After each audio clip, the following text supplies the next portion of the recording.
Thank you very much. Good morning, everyone. This is the State Bar Board of Trustees. We are resuming our Board of Trustees meeting that was begun yesterday. Do we need a roll call again? Yes. Thank you very much. Please go ahead. Barahona, Present. Buenaventura, Present. Cisneros, Present. Good, not present, Gore, Present. Grande, Present. Harrison, not present, Huser, Here. Giargiello, Present. Sowell, Present. Stevens, Present. Tony. Present. Chair, you have a quorum. Thank you very much. Next on our agenda is proposed amendments to the State Bar rules regarding audit extension requests and required fiscal documentation. Amendment to Appendix A, Schedule of Charges and Deadlines of the Rules of the State Bar, presented by Lead Program Analyst Erica Carroll.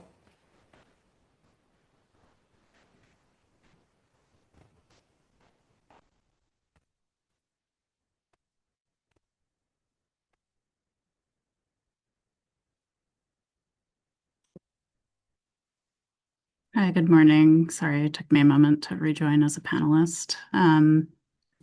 Thank you to the board. My name is Erica Carroll. I'm a lead program analyst with the State Bar's Office of Access and Inclusion, and I'm here to present on proposed amendments to State Bar Rule 3.680 and the corresponding section of the Schedule of Charges and Deadlines. We're requesting approval and adoption of amendments to the rule today. These are rules that pertain to the work of the Legal Services Trust Fund Commission, governing grants administered by the Commission to legal aid grantees throughout the state. The two changes specifically that we are seeking are to establish a firm end date for audit extension requests to currently unfunded applicants, as well as the submission of a statement of functional expenses as part of the required fiscal documentation every year with their interest on lawyers' trust accounts and equal access fund grant applications. The reasons for these changes were that staff had encountered recurring delays in audit submissions, particularly from unfunded applicants who typically require more technical assistance, and it was creating a serious administrative burden.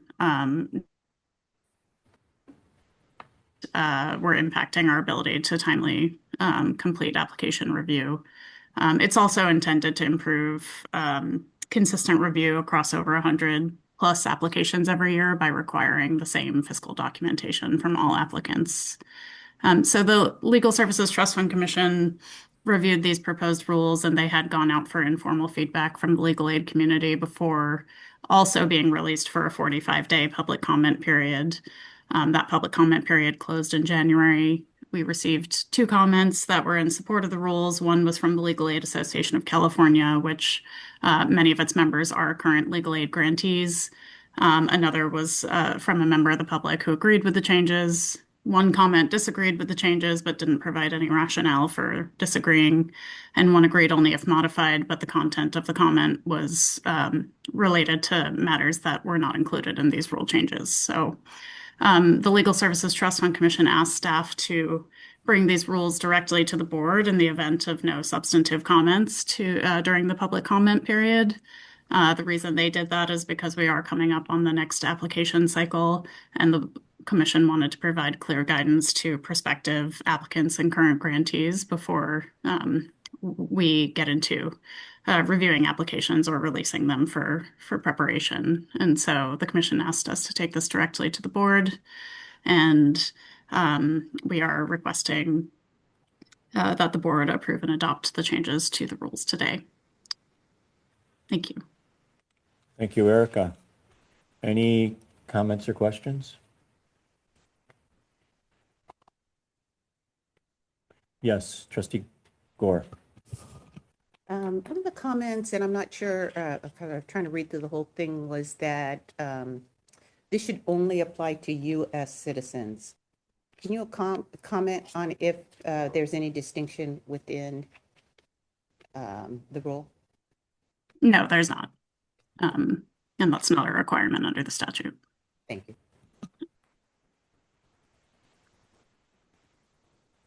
Anyone else, or perhaps a motion?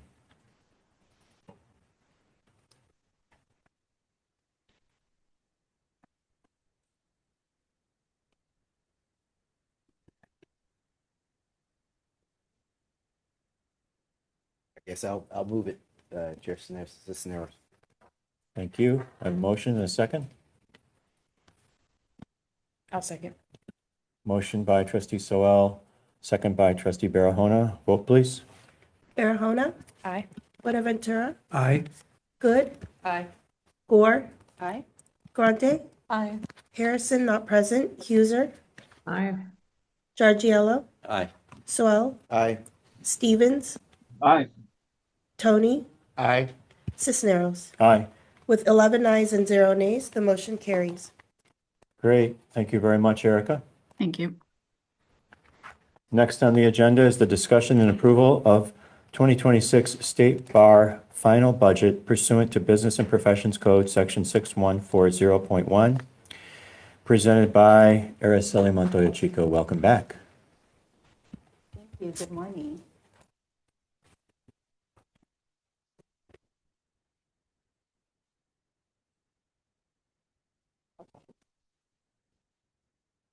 Good morning. So this item is the presentation of the final 2026 State Bar budget, which does require approval as it will get sent to the legislature and Supreme Court sometime today once should it get approved.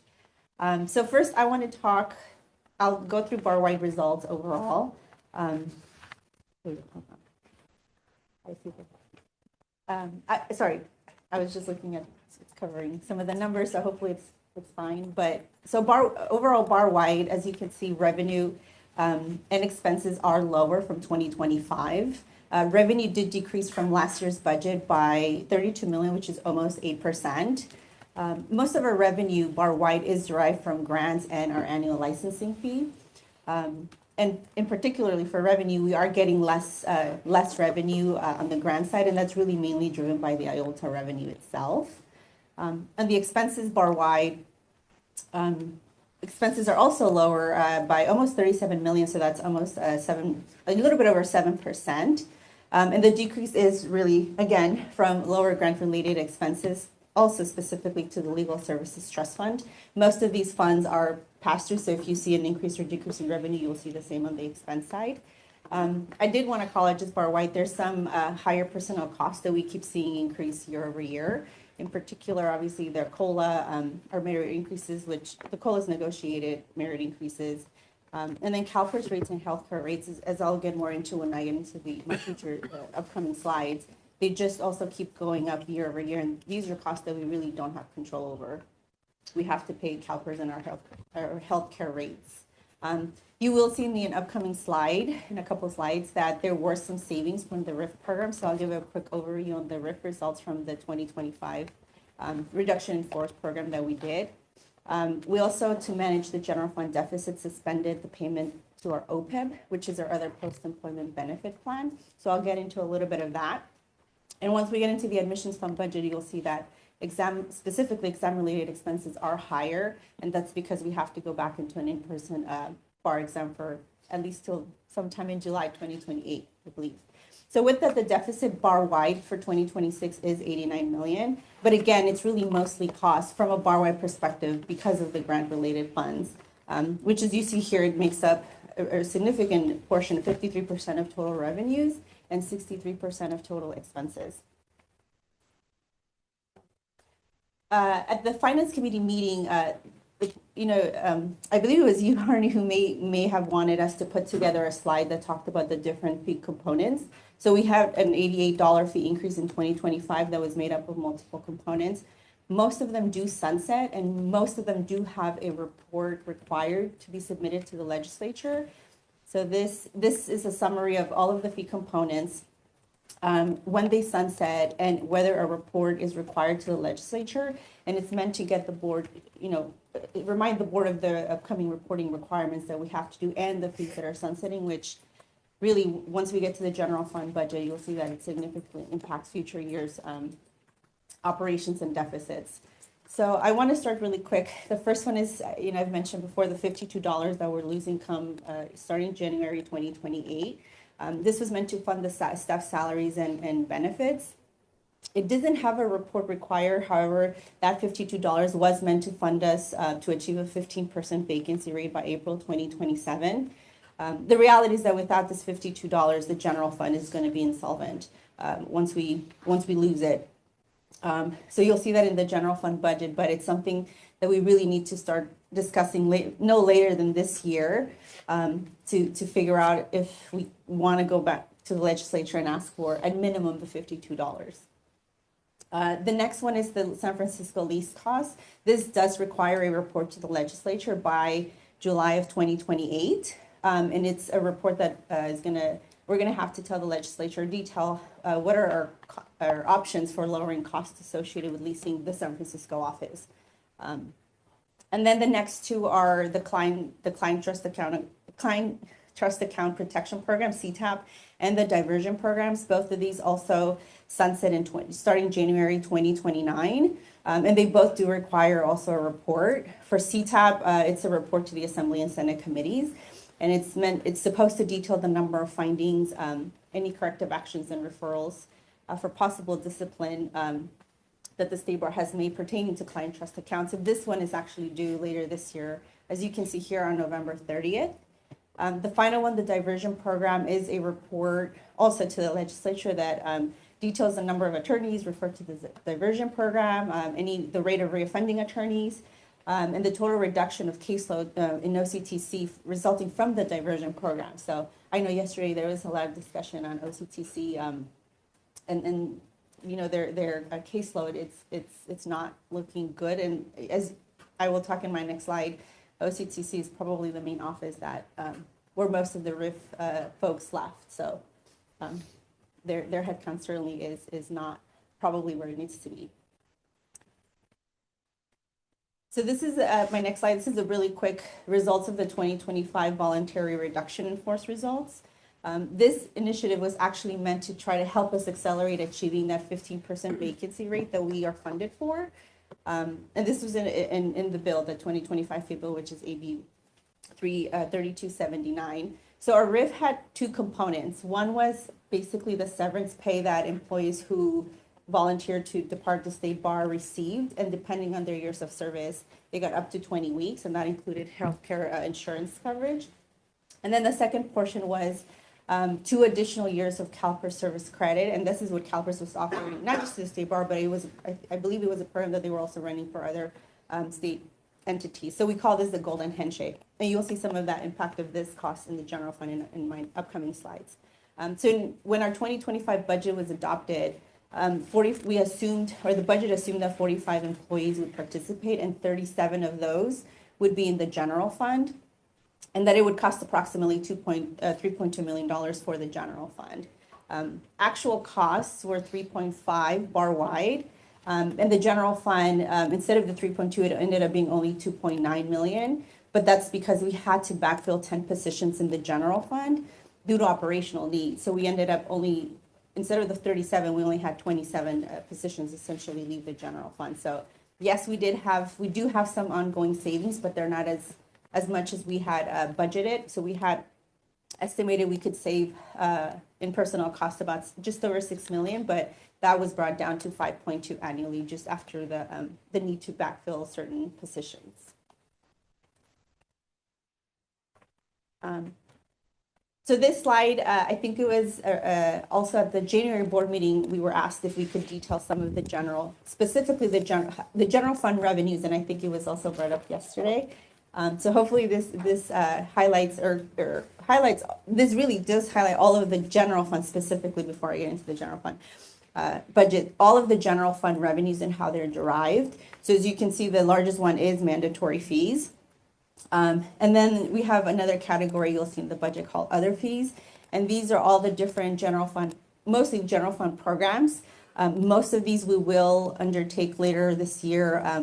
The fee, you've heard me say we need to reevaluate. This is the third year we need to reevaluate the general fund program fees to determine whether a fee increase is needed. So these are the programs that we will look at. It will be law corporations, the MCLE providers, certificates of standing, fee arbitration is a program, but this was recently also increased, so it may not need a fee increase. But anyways, that exercise, that project is slated to be done this year, and it'll be brought probably at the results at the September board meeting for review and approval. So I'm not going to go through all of these, but this is where all of the revenue, where all of the general fund revenue comes from. And most of these, we have control over the fees that we charge outside of the mandatory licensing fees, of course. And then the bottom two, investment income, that depends on how the interest, the market is doing and the interest rate we see. And lease revenue is from our single tenant that we have in the LA office, and that is Smart and Final. So now I want to get into the results of our 2026 general fund budget. In the next slide, I'll cover the forecast, but for now, this one I'll focus on the 2026 budget. So for the general fund, as you can see, our revenue is 118, just a little bit over 118 million, with expenses of almost 120. So that results in a deficit for 2026 of $1.3 million. And if it helps at the bottom, we put the projected, where the projected fund balance will be each year. So at the end of 2026, the general fund balance should be around 27 million. And that's because, as you heard from Justin yesterday, the general fund did pretty well in the revenue last year, meaning in 2025. So that really helped build up the reserves for the general fund. So the general fund, at least for 2026 reserves, and 2027 are decent, but then you'll see the huge drop off come 2028 and 2029 when we start losing some of the fees in the general fund. So some of the assumptions that we used to build the 2026 budget, we continue to see minimal licensing growth. There's only a 0.4% growth, and we get that data from our Office of Research and Statistics. So they analyze a lot of data and attorney population, and we always get the growth rates from them. So this is what we've incorporated into the budget. There are non-compliance and reinstatement fees that have really helped us the past 2-3 years. These are up from 2024, so they're at 2 million. And I know, in prior years we really have exceeded, but we want to be a conservative. We don't expect this, high rate of non-compliance to continue forever. So to be conservative, we wanted to put higher than 2024, but not the 3.7, almost 4 million that we got in 2025. So the non-compliance and late fees are 2 million. We also have the 2% COLA that was negotiated, and that was across the board for all funds. We do have a 9.6 vacancy rate incorporated into the budget. In terms of headcount, we only added 2 provisional law license positions, and these are temporary. They're only for a short period of time. So those are the only essentially new positions in the general fund in terms of headcount, if you will. Included in here is also the cost of the state audit. With as we were mandated by the Senate Bill 47. And as I mentioned, this year, we did not fund any contributions to the OPEB plan. And this was really meant to manage, it is a discretionary contribution that we can do. This year, just to bring down the deficit spending, we decided, and this was discussed at the Finance Committee meeting, that we would not fund it. We will reassess at mid-year where we are, and if our revenues are exceeding our targets, the Finance Committee can consider at mid-year to fund OPEB either partially, entirely, and that amount would be, it was 2.8 million. So if we had included it, the deficit would grow by another 2.8 million. What that means we can't not fund OPEB forever. Right now, one of the reasons we decided that it was okay to not fund it for this year, it's because we're relatively well funded. We're at about 83% funded status. But if in the future years, if we continue to not fund it, that means our liability just in the long run is going to grow, and we don't want to get too low of a funded status. So this year it was something we do. We've done this also in 2024, and again, it's one of the mechanisms we have to try to manage how much deficit spending we can do, primarily in the general fund, which is where it has the biggest impact. I want to move now into the forecast. Talk about how all of the forecast years we start with the baseline, which is our 2026 budget, and we add certain adjustments to future years. Mandatory license fees, we had the same attorney growth. We didn't see any different amounts, so we added the same 0.4% attorney growth for the 27 through 29 forecast years. You see, starting in 2028, that drop in mandatory fees. And then in 2028 and 2029, and 2028 is when we start losing that $52. So that's why you see that significant drop in revenue. And then again, a couple $1 million drop in 2029. Once we lose the CTAP and diversion program components, it's $550 each or the $11 in total. We do apply a CPI to all of the revenue and expense categories, a CPI adjustment, and it was 3.7% based on the latest data. Obviously, that excludes personnel costs because those are more known costs, and we can better project those into the future. This unfunded actuarial liability, this is a result of the golden handshake, that second piece of the reduction in force initiative we did. So we had an actuary kind of compute some number for all of this, of course, is actuarially driven, and the cost of the golden handshake to us that or based on the latest information we had gotten, was that it would cost $1.6 million over 5 years. And the first year we start seeing that impact will be the later half of 2027. So in 2027, the UAL starts to hit the general, well, all of the funds, but primarily really the general fund. So we have included the $800,000 in 2027, and then the full cost of the $1.6 million in 2028 and 2029. The forecast years, we also assume that we're going to go back to funding the OPEB contribution. So we added that $3 million back into personnel costs for 2027 and 2028. So that's why you really see the significant increase in personnel costs from 26 to 27, and also from 27 and 28. And I'll address in my next slide kind of personnel costs specifically, since it is a significant jump.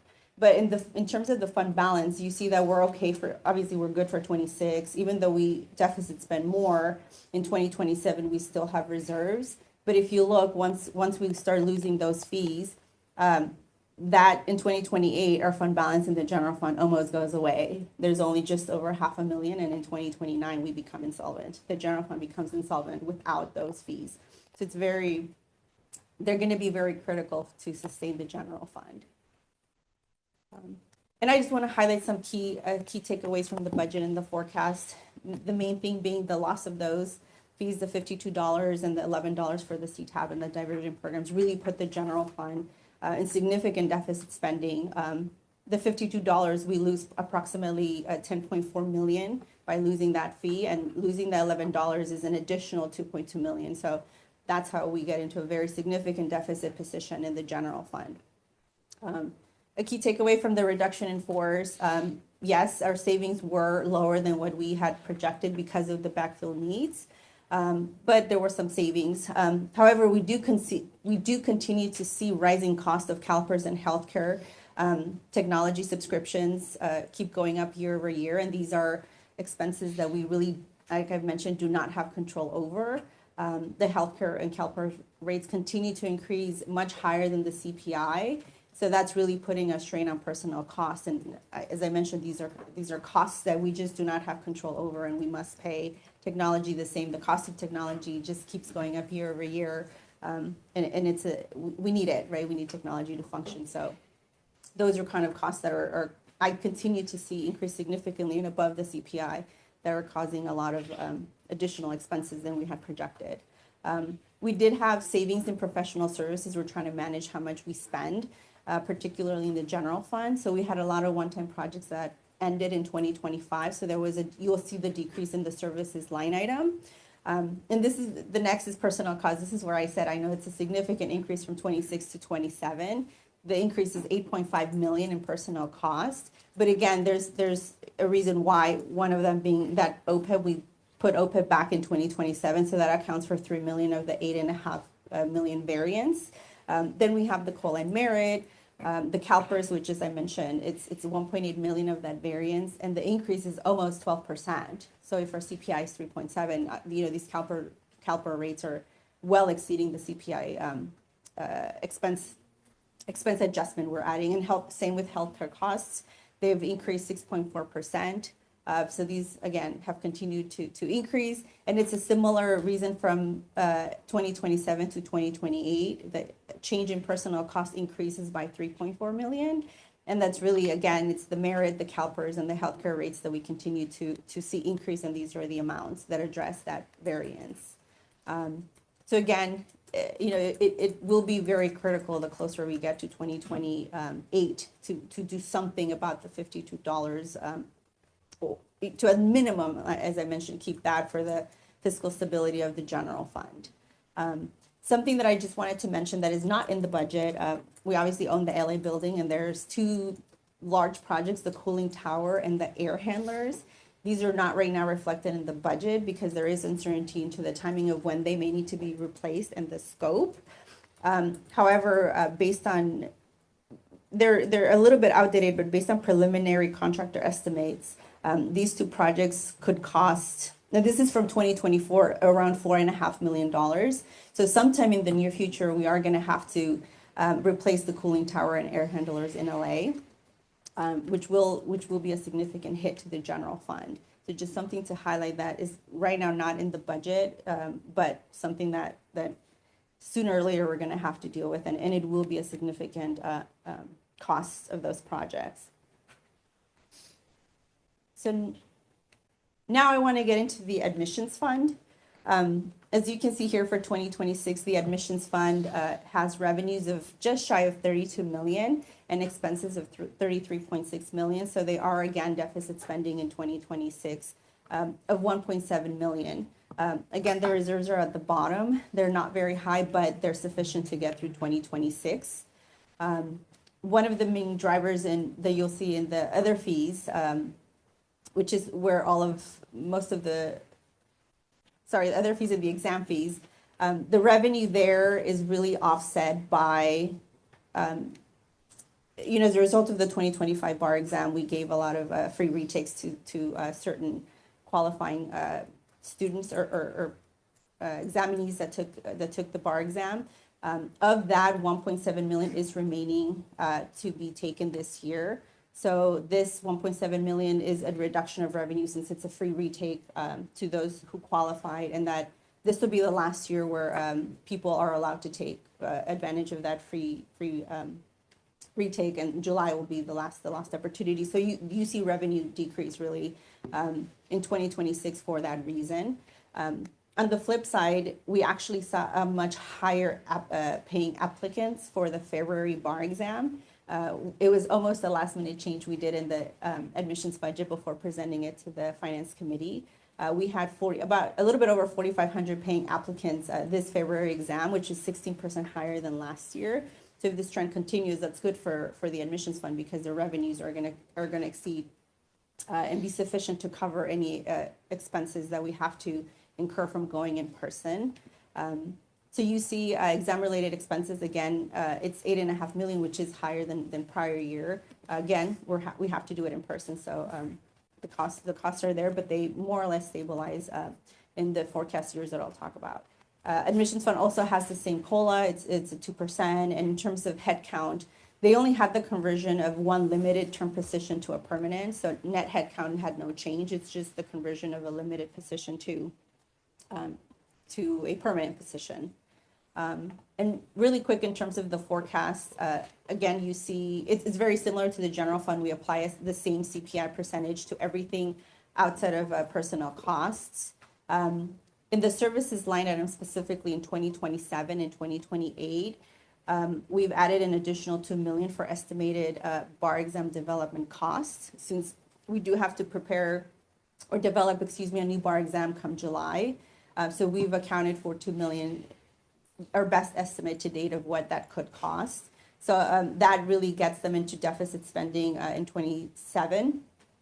It's close to break even, but it's still deficit spending. In 2028, you see the revenues actually start to increase in 27, 28, and 29, since there's no offsetting revenues anymore, and we go back to normal counts, if you will, and normal revenue in the admissions fund.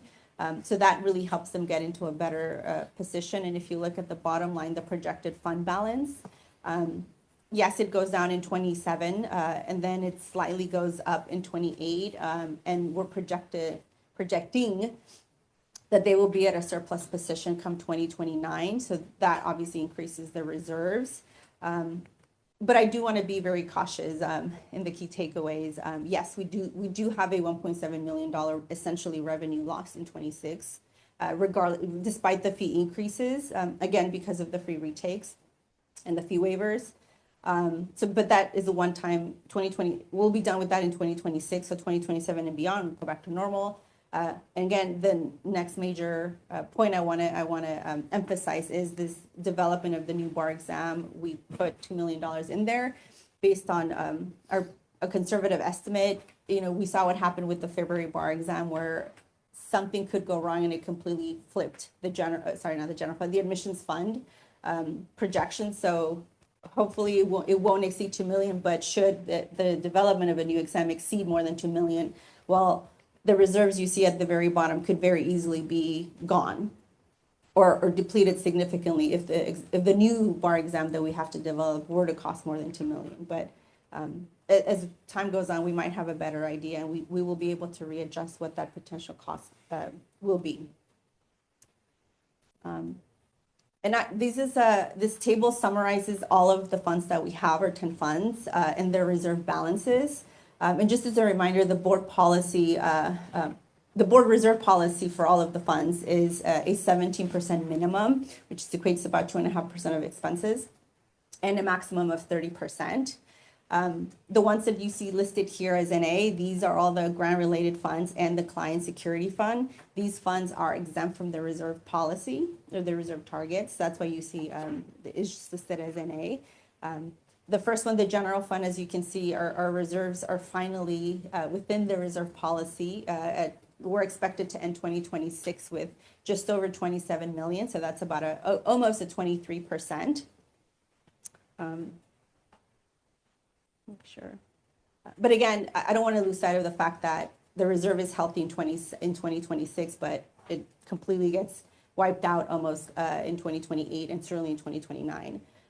The admissions fund and the lawyer's assistant program funds, these are the only two funds that are below the target. The admissions fund is only at 5% or 1.7. It does stabilize, as I mentioned, to almost break even in 26 and 27, and then it goes into surplus in 2028. However, you know, this development of a new bar exam is still pretty precarious, so they should have sufficient reserves, but it's really not that much, and a little swing could really be problematic for the admissions fund. LAP has really small reserves. It's about just over 300,000, and we have been doing a lot of cost-cutting measures to make sure that this fund is solvent. So it is right below the target of 17%, excuse me, but we have increased it. We were able to cut costs there, and it was 4% last year, and now we've increased it to 16%. So just want to call out the ones that are below. And then finally, the ones that are above 30% are the elimination of bias fund and the legislative activities funds. Normally, when a fund is consistently above 30%, the recommendation is to do a spend down plan. But for these two specifically, we do not recommend any spend down plans. Although the percentage is higher, the dollar amount is really small. And these are all derived from small voluntary contributions. So they can fluctuate significantly in 1 year. So there is no recommendation to spend down since it is rather small. And I just want to end with one appendix slide that I know it's been asked a few times, and specifically, Mark, I know you've asked about this. This is in all of our grants that we have. These are the 5 grants we have. I'm not obviously able to sign it here, but these are the 5 grants that we currently have, and this is the grant administrative cost reimbursements for each.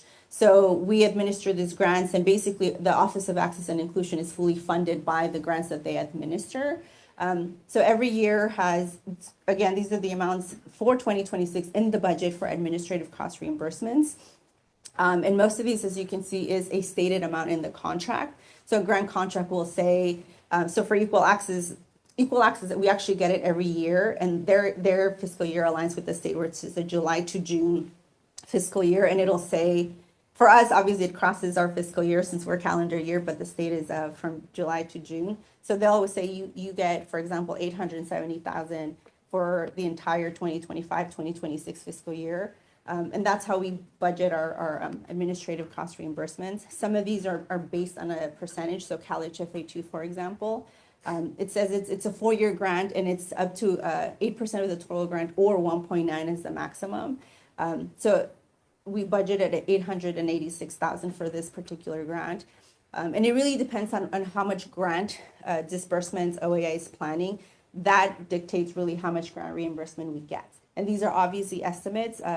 The Office of Access and Inclusion actually builds what they actually incurred, not just estimates. And some of the offices that support it, so finance, for example, we do all of their invoices and we cut payments. So some of our time, we do give it over to, we share it with OAS so that they can bill these grants for the time that we've spent helping them administer the payments and the invoicing.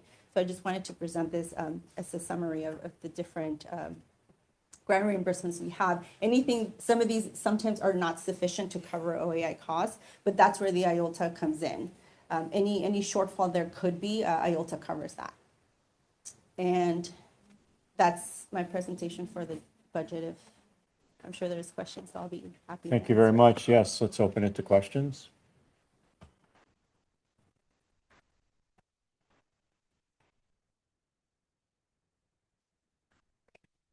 Thank you so much for that. I just, at a high level, the reason we're here is because we did not increase fees over a really significant time period. And then we did. And then we're at risk of losing them. So not only do we need to maintain them, we're going to have the same conversation in 2031. Unless we have a long-term commitment to grow them and to basically catch up over the 20-year period. Okay. Yes, the fee increase we received was the second in 25 years. Yeah, okay. And so unless we have, and that, yeah, so I guess not only do we need to maintain it, we need to have like a variety of strategies in addition to maintaining and or growing that over time that brings in additional revenue to cover these increasingly growing expenses that we have no control over. Is that right? Okay. I just at a high level needed to. Accurate. Because we have to do the fee bill every year to get authorization. Yeah. They can remove the sunsets from those individual, like the $52 sunsets January 1, 28. I think we have a couple in 2029.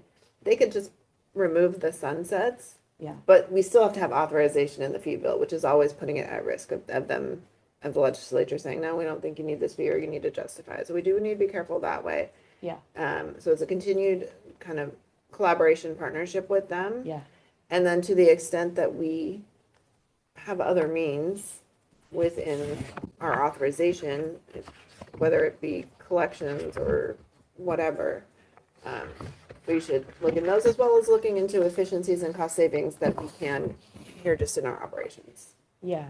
But if we are too efficient, we hinder or hamper our ability to protect the public. Right? Okay. Just wanted to make sure I understood that at a high level. And I'll share my time here.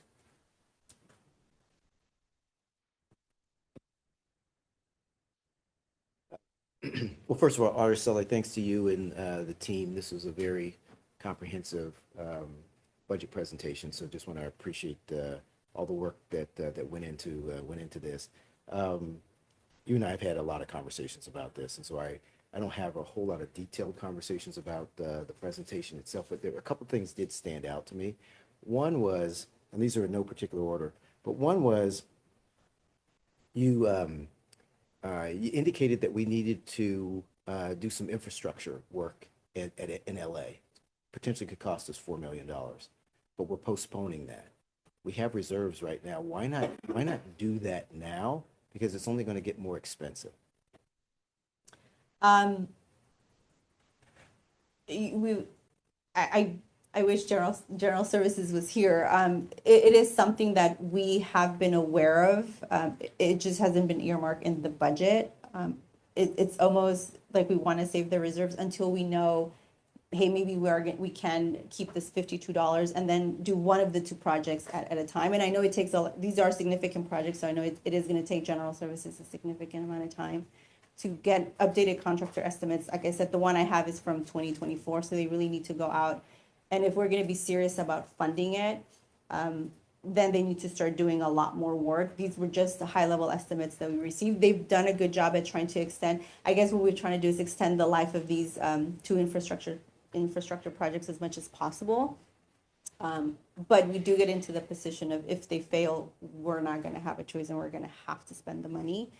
So if it's something that the board is interested in funding one of the two or both, because we do have, pretty okay general fund reserves, we can consider doing that amendment at mid-year and see what the cost, see if general services can get a cost update at mid-year and consider funding it. Laura, I don't know if you have thoughts on this or not, but it just seems like if we have stuff that's going to hit our budget, it seems like we should do it now. It's kind of an ounce of prevention with a pound of cure here. So in some sense, I do agree with that. But at the same time, we are trying to, if we don't get those fee increases, that reserve is really all we have to work from. So it's a really hard situation. We certainly, like you said, cost of operation for everything right now continues to increase, right? So if we can lock a contract in and you're interested in doing that, we can go back to general services and get more information and try to build that in, revisit mid-year. I would, at least from my perspective, I would request that at least we get a cost estimate for what it is. I'm of the mindset with the legislature that, you spend, and you attack your budget in that regard. Because to Trustee Barrahona's point, I mean, if we keep protecting ourselves in this regard, it keeps kind of kicking the can down the road, and they keep thinking we're okay, and we are. So that's just, at least that's my thought on that one. Two other quick questions. Araceli, all the vacancies that we saw from George yesterday, those are all built into the budget. I mean, they're funded in the budget. They're just positions that are just vacant, correct? Okay. And then my last question is, and maybe this is more for George, but in the, you showed the reporting requirements on the fees.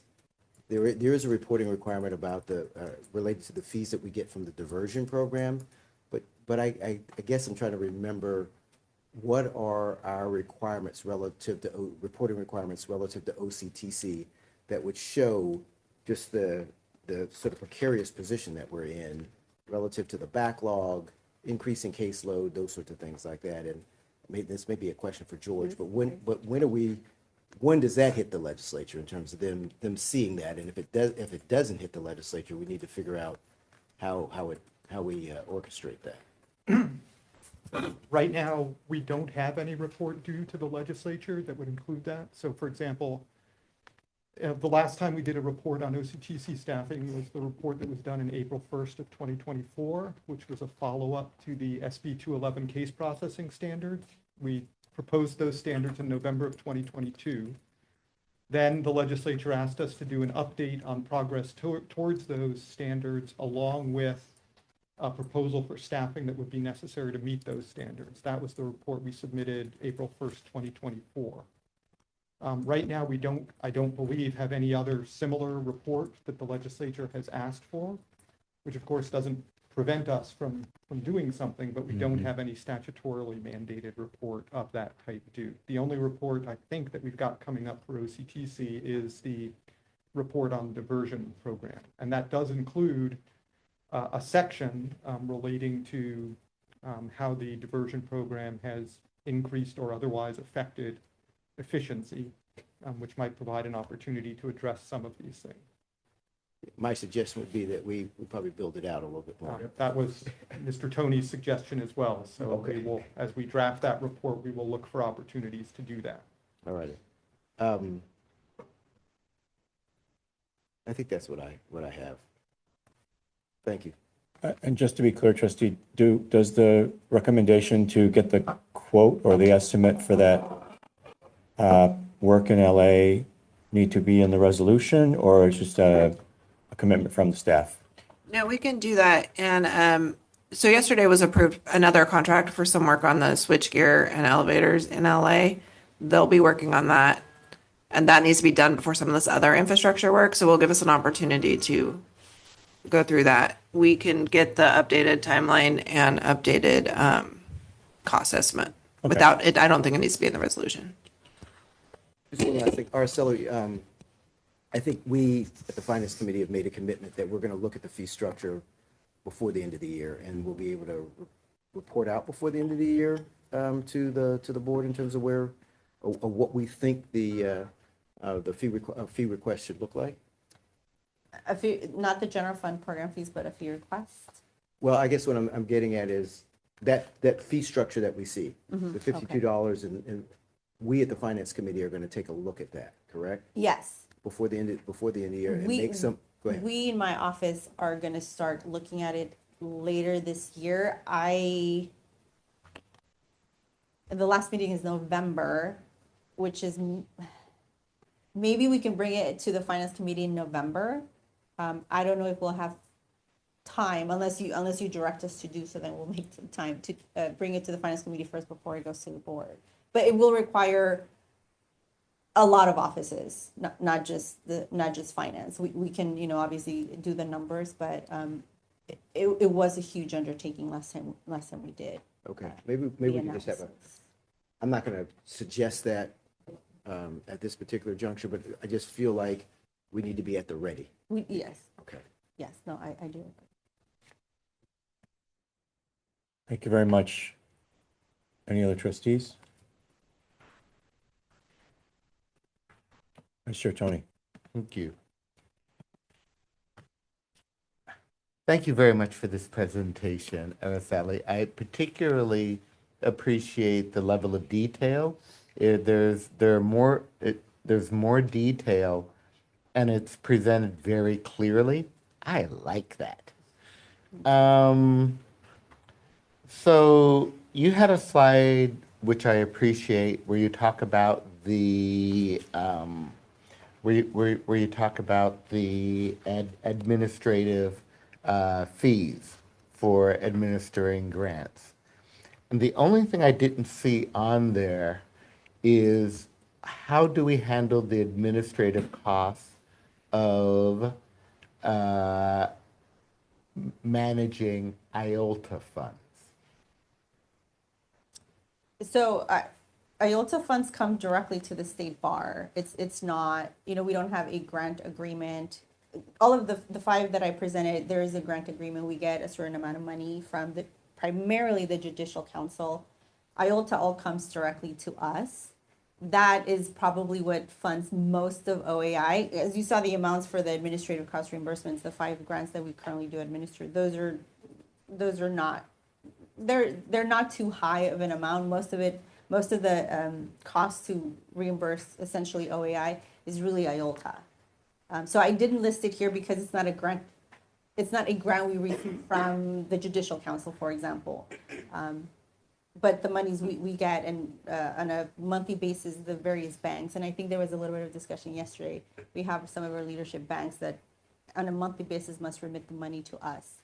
Okay. And that is what sits in the IOLTA revenues in OAI.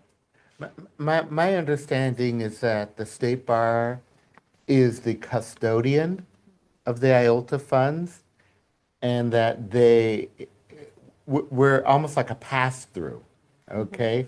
This money gets granted to legal services agencies, but that there's a separate legal services committee that makes the decision, okay? We don't even, which is fine, okay?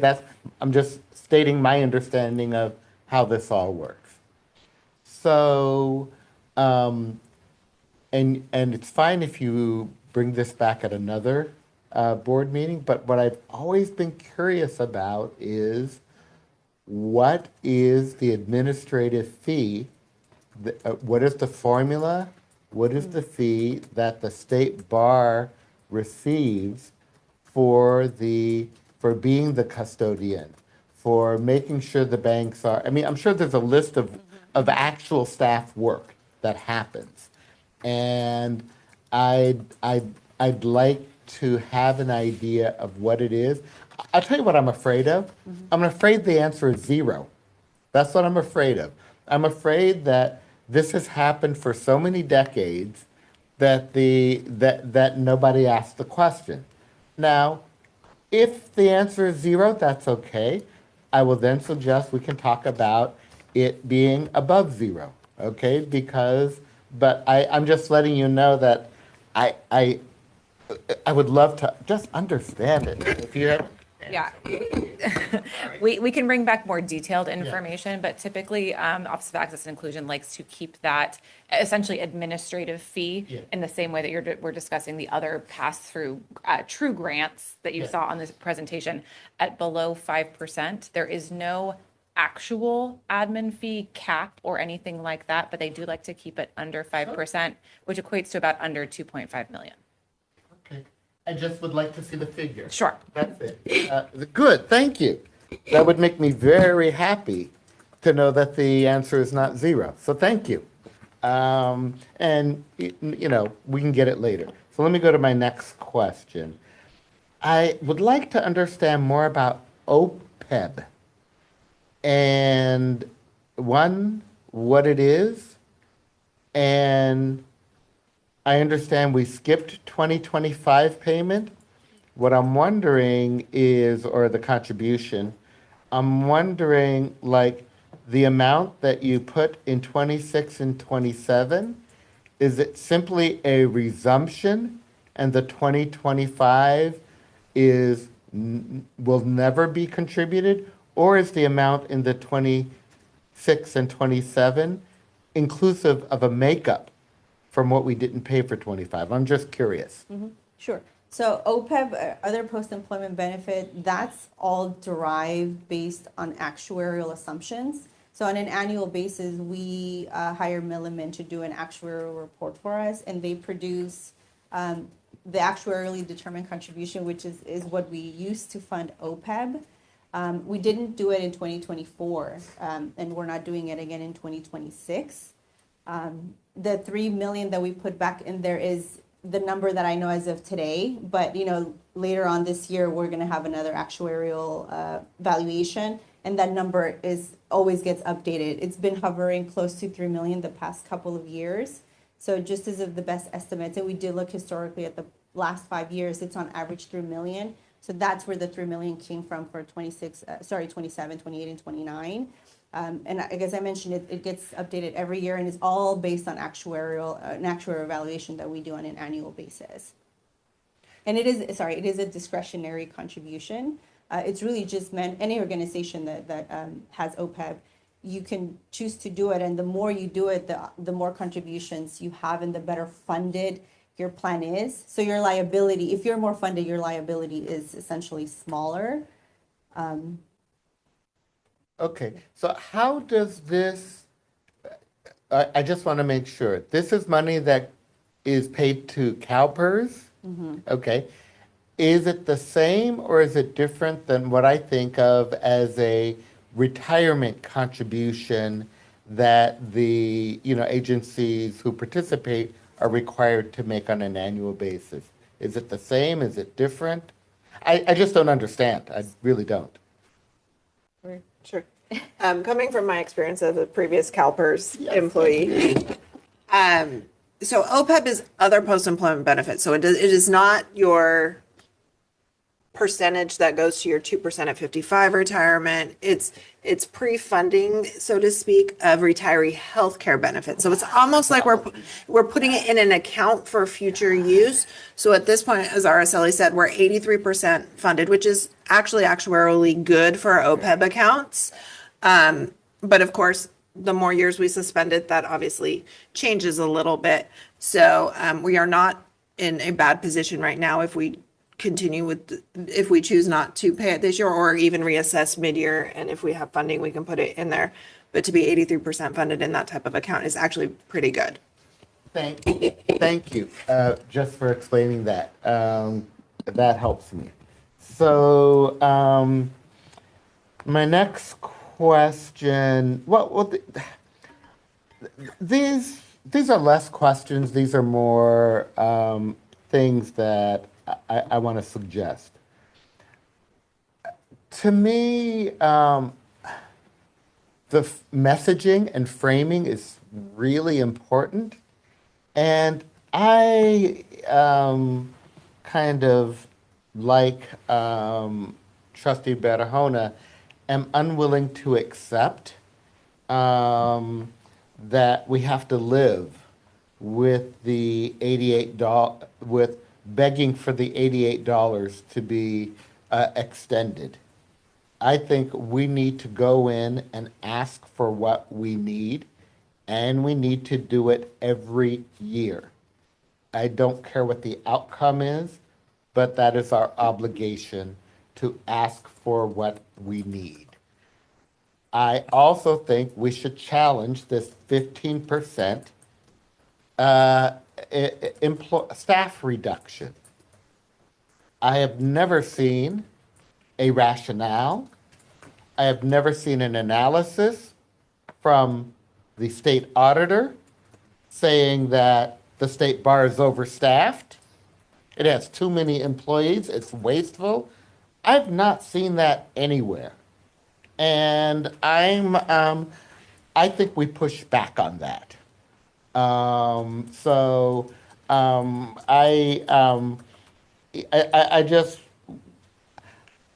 want to encourage us all to not be fixated on keeping the 88. We need to ask for what we need. That's what I believe. And here's the other thing. I've been thinking a lot, and you know how sometimes you hear something and it takes you years to realize what it really means? So the 17% reserve fund, when you talk about it like that, on some of these funds, it looks like a big number. People are looking at this and saying, 17%, do you really need 17%? And it occurred to me during this discussion what 17% means. And I think that if we talked about it differently, people would understand it differently. It's 2 months. That's what 17% is. Now, I should have known that, but for some reason, I didn't do the math, but I did now. And because each month is 8.33, 2 months is 16.66, which is 17, rounded. Now, when you say a 2-month reserve, that doesn't sound like a big number. Those of us who run organizations, we're in emergency mode if our cash reserves are down to 2 months. We're in emergency mode, okay? And the 30% is basically 4 months, okay? So to say that our reserves should be between 2 months and 4 months, I think sounds more reasonable than 17% and 30%. They're the same, but I think they strike differently, particularly with people who have budget responsibility. So I want to encourage us when we think about and talk about what the margins and reserves are, to say, gosh, we think a 2-month margin is really important and really fiscally responsible. So when we're talking to legislators, they say 17%, that seems like, actually, it's 2 months, okay? A 2-month reserve, because I think that's bare bones. So those are my comments. Thank you. Thank you very much. Anyone else? Or we also need a resolution? I just wanted to say, I think we need a pretty bold agenda going forward that, that actually looks beyond authorization, assumes it, not only assumes it, but certainly requests it. Because I think that the work, I'm newer to the Board of Trustees, but we are no longer a sum of our challenges. We are actually a sum of our successes. And while there have been clear challenges we can point to and that we're working through still, we actually have done a great deal to do a 360 as an entity to protect the public. And to protect the public, we need the rigor and the talent, which we have across the staff. And we've also need more of that, particularly in OCTC. So I think for me, I think we're in alignment with the legislature to protect the public and the importance of that, and that be true in core to what we do. But I also think that beyond that, we have to sort of think about this not only in the authorization year months, but actually like a decade look into the future because I think we're gonna have to make really bold decisions beyond authorization and fees, which might include, while controversial, I'll say it, it's the selling of assets. We may need to increase admin costs to some of these funds that we support. We may need to, or we'll have to, develop some sort of earned income revenue and figure out that strategy. We'll have to think about how you keep up with these increasing costs, healthcare costs in particular.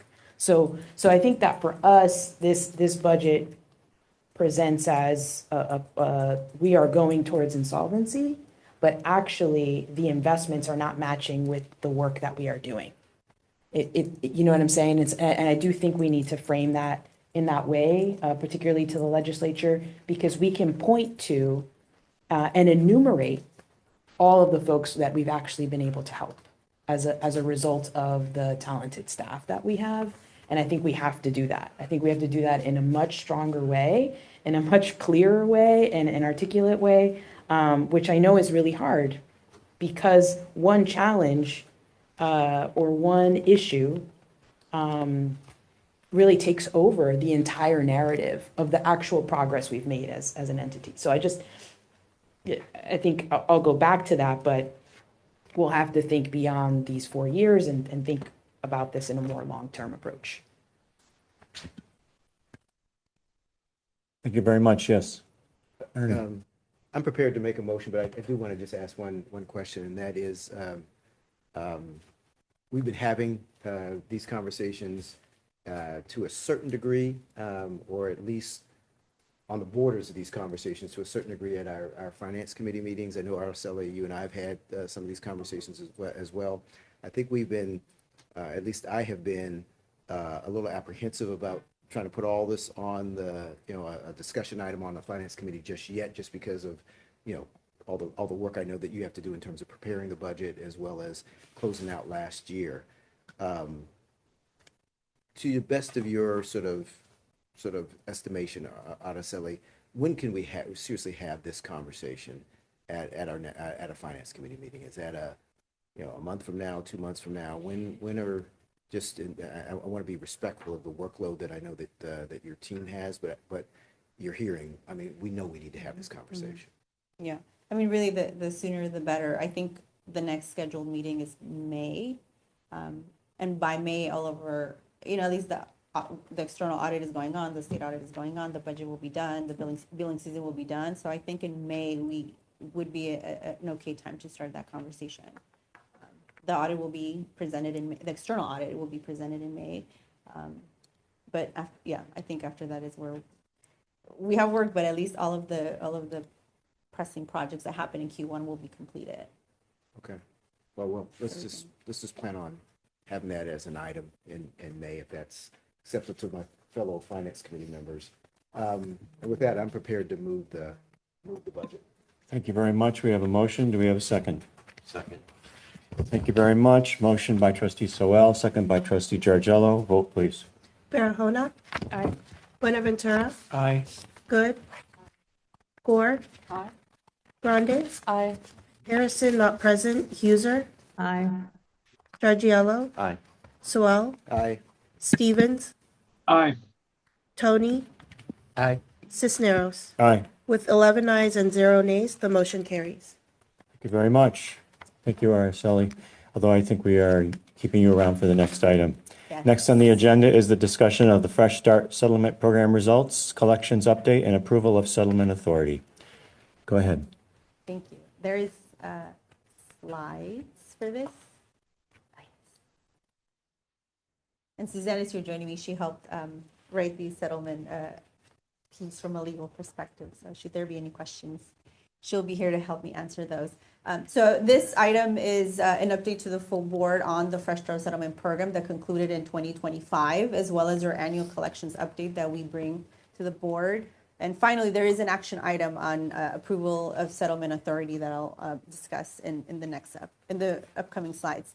So just as a quick reminder, the Fresh Start Settlement Program, this is the overview of the Fresh Start Settlement Program. It was a one-time debt settlement program that was supposed to help us increase debt collection efforts from primarily our disbarred and resigned attorneys.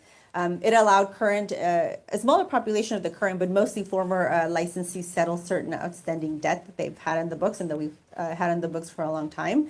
The program was approved actually in September of 2024 by the board, and we had a rule 3.1000 authorized to also be able to enter into these settlement contracts, but it ran from February 2025 when we were able to launch it all the way through the end of December 2025. The eligible debt included disciplinary costs, sanctions, and the client security fund reimbursements. Those are the main debt types we have where attorneys, or former attorneys, I should say, could settle. This program was ran through an online platform called eConciliador. And it basically was significantly automated, but it basically allowed participants to view their offers, make a counter offer if they didn't accept the original one. If they had financial hardship, which is something we considered, they were able to submit proof of that. And then if we reached into an agreement, they were able to sign agreements and facilitate payments all through this platform.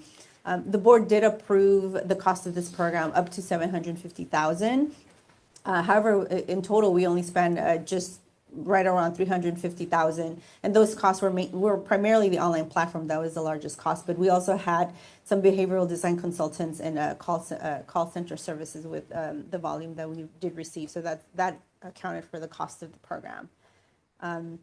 This is the rates of engagement that we received from the program. So in total, we had just over 2,600 attorneys invited to participate in the program.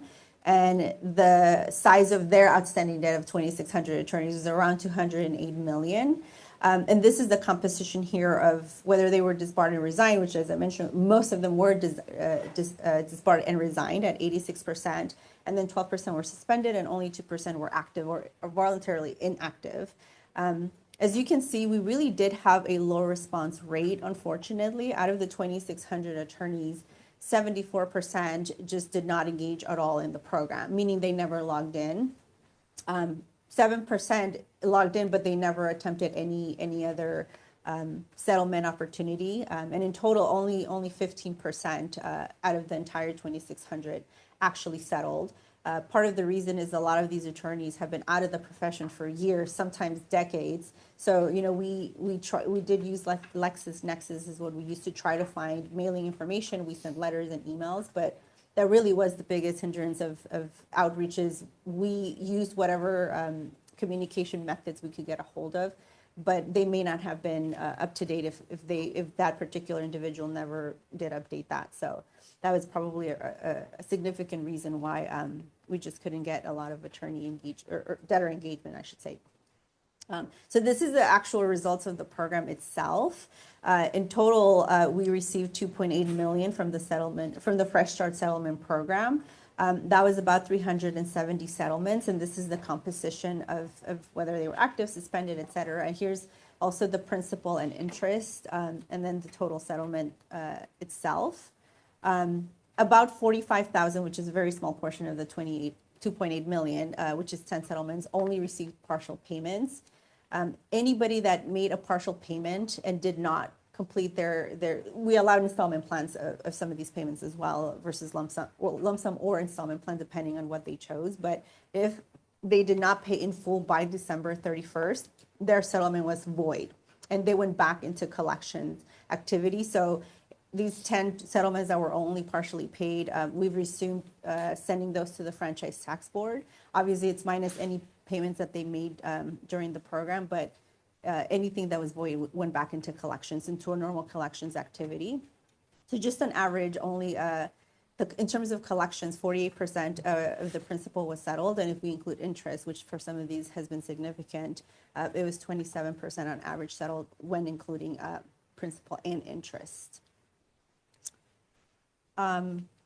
Aside from the Fresh Start settlement program that we were running, we still had our normal collections activity. Not everything came from the Fresh Start. Most of it did, 58% did, as you can see in this pie chart. But we also have other collection mechanisms through either direct reimbursements and the FTB programs, the Franchise Tax Board programs.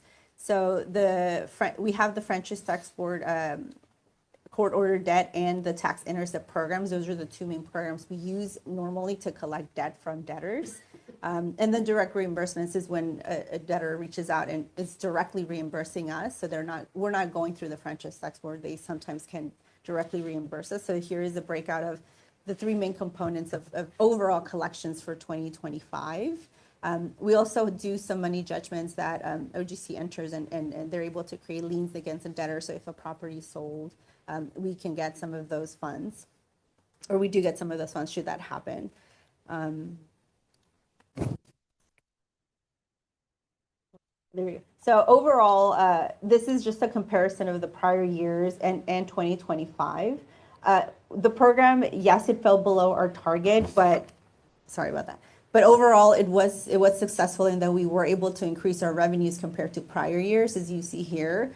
So total collections for the year for 2025 was 4.8 million.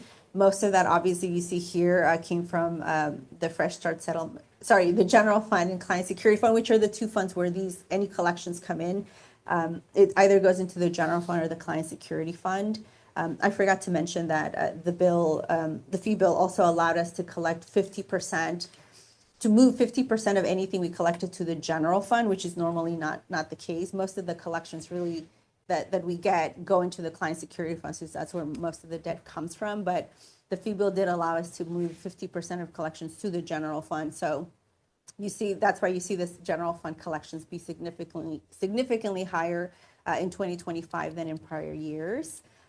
So overall, we did have an 85% increase from last year's, and then 150% increase to the General Fund. Again, it was due to the fee bill AB 3279. Our assumption was that our 25 budget assumption was that we would collect $4 million for each the General Fund and the Client Security Fund.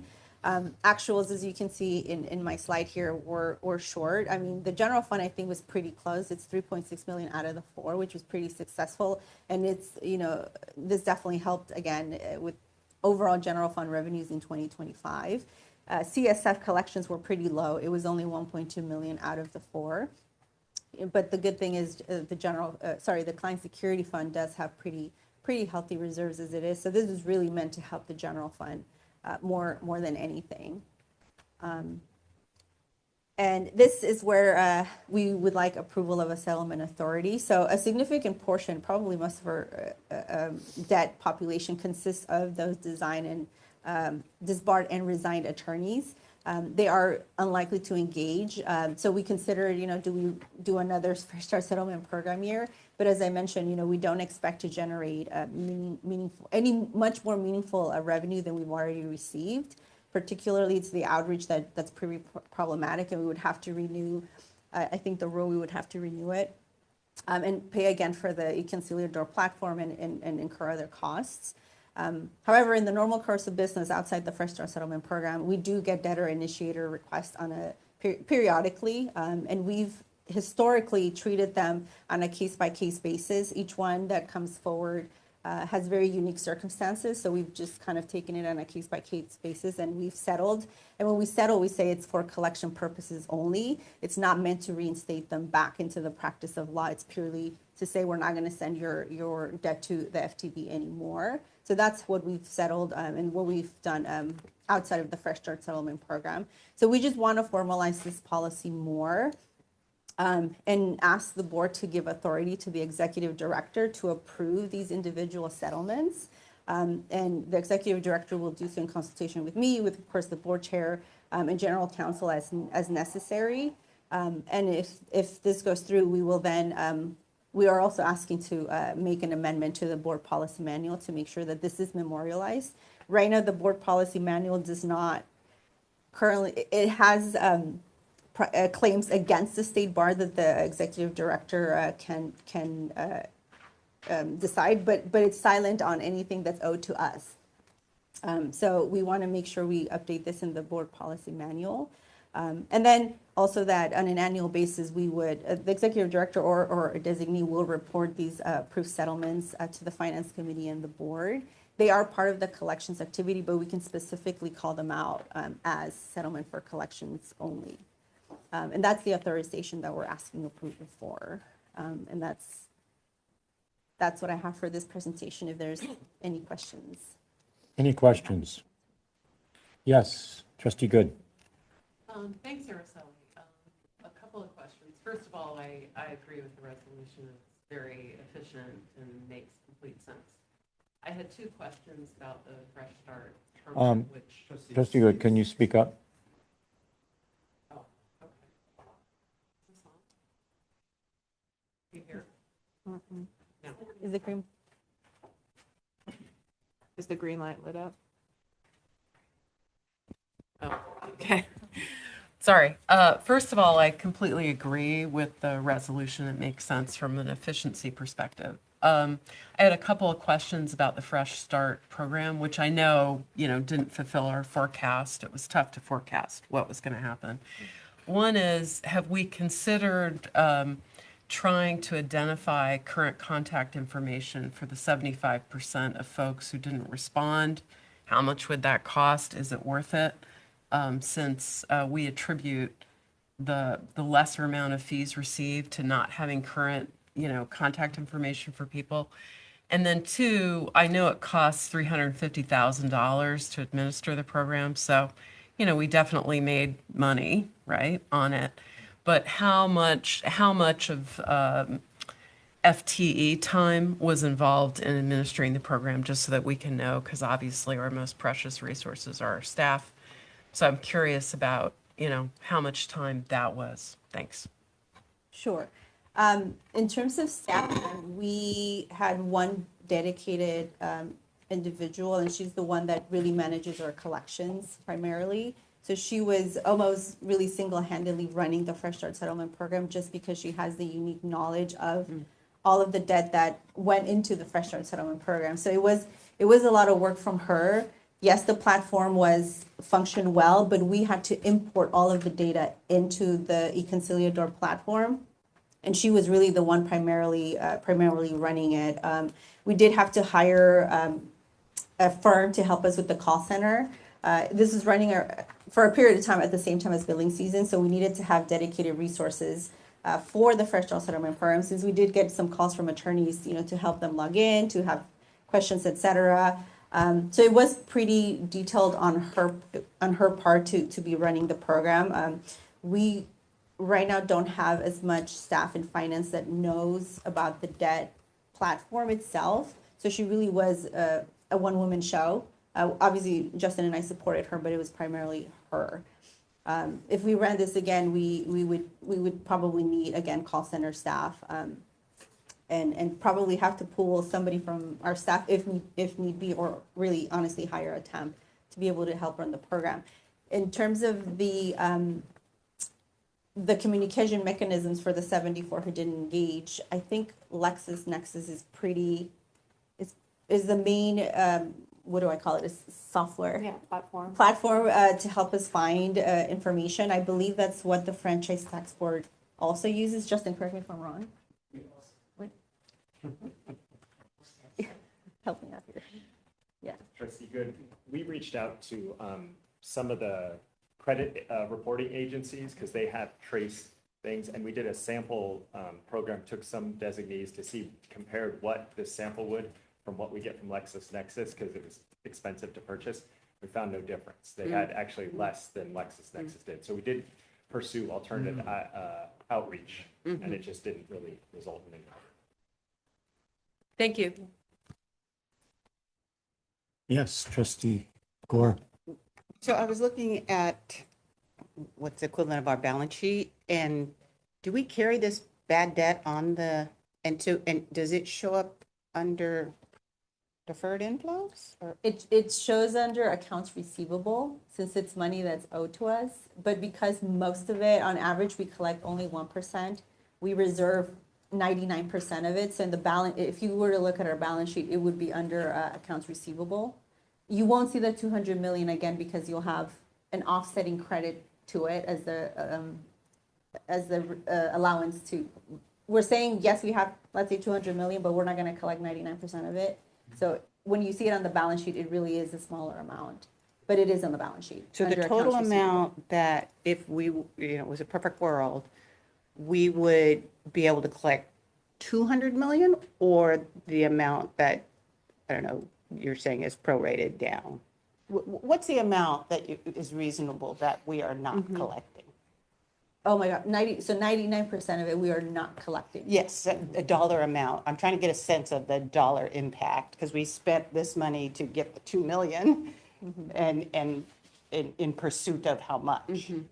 So when the program started, we had, what did I say, $208 million? Is that what I said? Yeah, I think $208 million is what roughly the 2,600 attorneys, the value of the 2,600 attorneys was around $208 million of outstanding debt. Yeah, and I think to the point of telling the whole narrative of the work we do and the folks we are serving, both the attorneys who know, there is a burden being carried.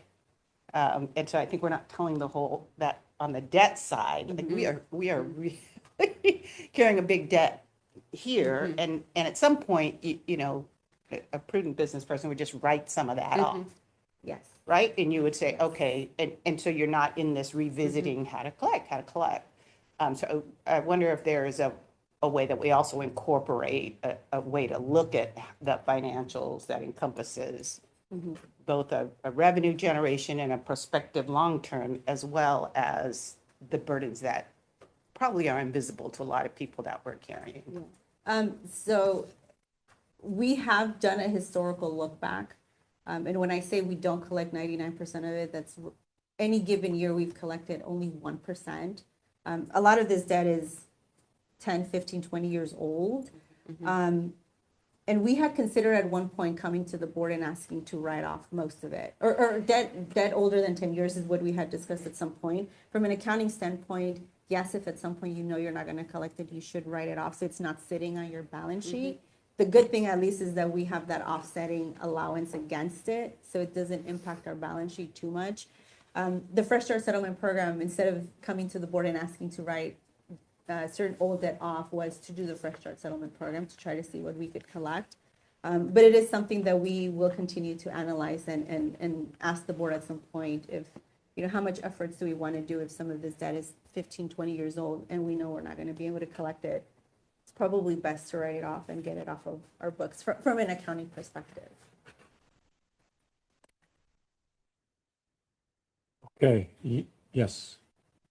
Well, I may be getting a little bit ahead of our agenda, because I know in the next item there is a discussion topic on a piece of legislation or us potentially pursuing a piece of legislation related to accounts that may have sheeted into the controller's office. And I guess as we were having this discussion, I started thinking to myself, is it possible that some of these attorneys may be deceased? And there could be money sitting in accounts related to these attorneys at the controller's office. And the question is, did he, in our pursuit of trying to identify who these attorneys were, was that another place that we looked, was to try to identify if any of these names maybe showed up in the controller's office with sheeted accounts? Would you want to talk about it? No, And then I will. so we didn't look specifically at that. We do try to file claims of fate for an individual attorney. And we're trying to increase efforts to do that, because oftentimes the state bar won't know the attorney has been deceased until after probate's closed. So we're actually trying to look into ways to find out more recent notification about deceased attorneys through things like master death files at Lexis. So we're trying to improve that, but typically we have not gotten much from the probate process. And I don't believe we've looked into funds held by the controller's office at this point. Not for deceased attorneys.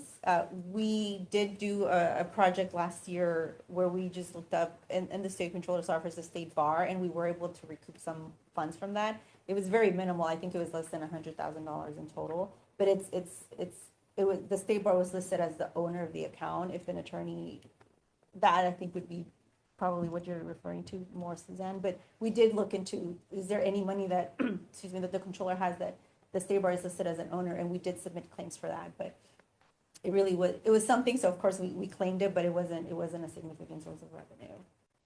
I'm just interested in, and it sounds like we are thinking about trying to potentially ways to look at everything that may be at the controller's office that may be affecting folks that are, I guess our attorney-client, whatever the right way to describe that.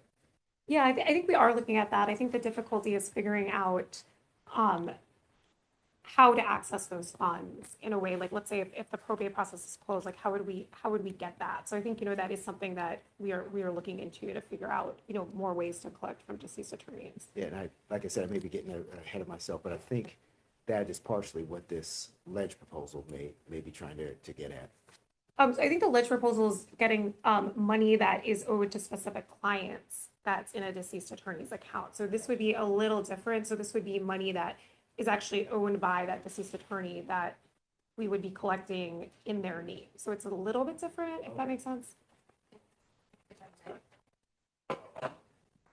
Trustee Sewell, I think that's a point well taken, because what the legislative item proposes is there are financial institutions that maintain IOLTA accounts or other client trust accounts on behalf of deceased lawyers where the money is just sitting, right? And so it hasn't been dealt with necessarily as it relates to the deceased attorney. And I don't know that the CTAP team or anyone else has done that kind of matching analysis that you're talking about to see if, in addition to holding funds that may belong to clients, if within their client trust account or other accounts they may maintain, if there is money that individual had owed to the state bar. And that's something that the CTAP team could probably do some analysis and matching on to see if there is a corollary. Thank you. Any other comments, or do we have a motion? And do we want to put a resolution on the screen? I have a couple questions. Sure, go right ahead. So my first question is, what is the interest rate for unpaid fines? How do they accrue? How much is it, and how do they accrue? CSF is the only type of debt that is accruing interest right now. It was 10% up until 2025, which is pretty high. That's why a lot of the debt, their interest rate was higher than their principal. In 2025, the Client Security Fund Commission lowered it to 1%. So while we were running the program, there was no interest being accrued. Now that we're back into normal collections activities, it's now 1%, and it accrues annually on their outstanding debt. Okay. Boy, that's pretty low. 1%. We can talk about that later and the policy, but this 208 million, that's not CSF mostly, is it? I think, yeah, it is mostly CSF. It is mostly. Yeah, okay, so mostly. Okay, we can talk about that at a later point. I'm thinking 1%'s awful low for accrual of a debt. But what would be great is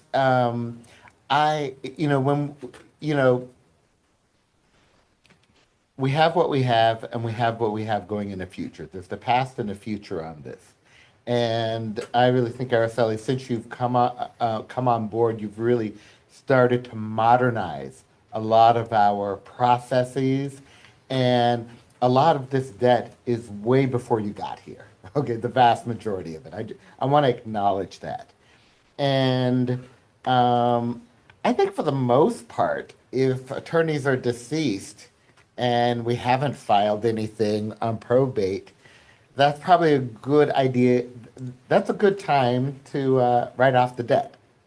I don't like writing off the debt for people that are alive, because I still think they owe it. And I don't care how old it is. My opinion, if you're still alive, you still owe it. Okay? I don't think a person should be able to wait out a debt and then it disappears if they wait long enough and you can't find them. That would be, a lot of people would do that, and it'd be a great incentive if they knew that's what was going to happen, to never pay. it'd be great to, at one of these meetings, have a dedicated discussion on this, and then just look at the list of what are the various ways we can collect and decide which ones make sense. Like, I don't see wage garnishments on this list, okay? You know, I know that sometimes people do that, and there are a lot. So at some point, I would like a discussion where we look at the range, and then we can decide we don't want to do some because they're intrusive. We can decide we don't want to turn it over to a collections agency, okay?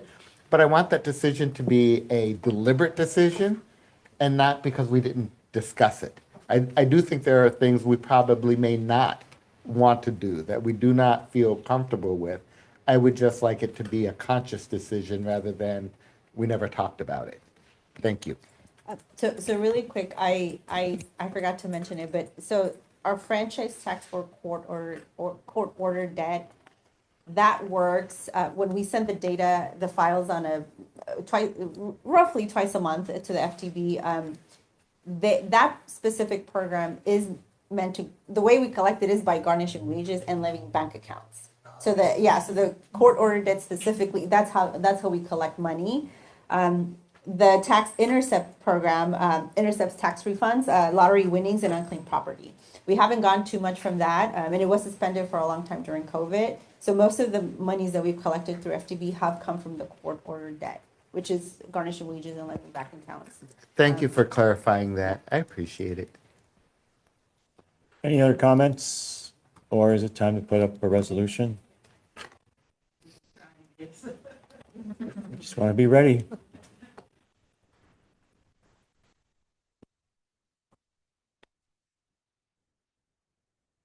Okay, resolution is on the screen. I'll move it. Thank you. Do we have a second? I'll second. Thank you. Resolution by Trustee Good, second by Trustee Jargello. Vote, please. Barahona, Aye. Buenaventura, Aye. Good, Aye. Ford, Grande, Aye. Harrison not present, Huser, Aye. Giorgiello, Aye. Soel, Aye. Stevens, Aye. Tony, Aye. Cisneros. Aye.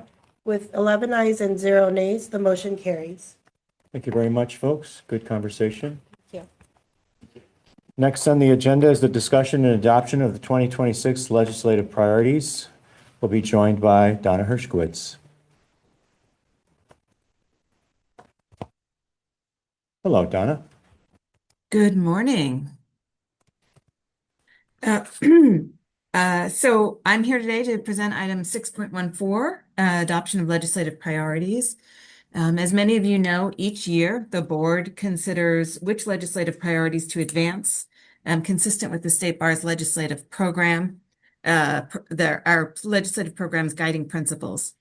The staff report that you have before you today, following discussion that we had with the board's legislative liaisons, recommends advancing 8 proposals that generally address public and consumer protection and regulation, 1 proposal that seeks to protect contact information for at-risk State Bar staff, and 2 proposals that are more technical, clarifying in nature.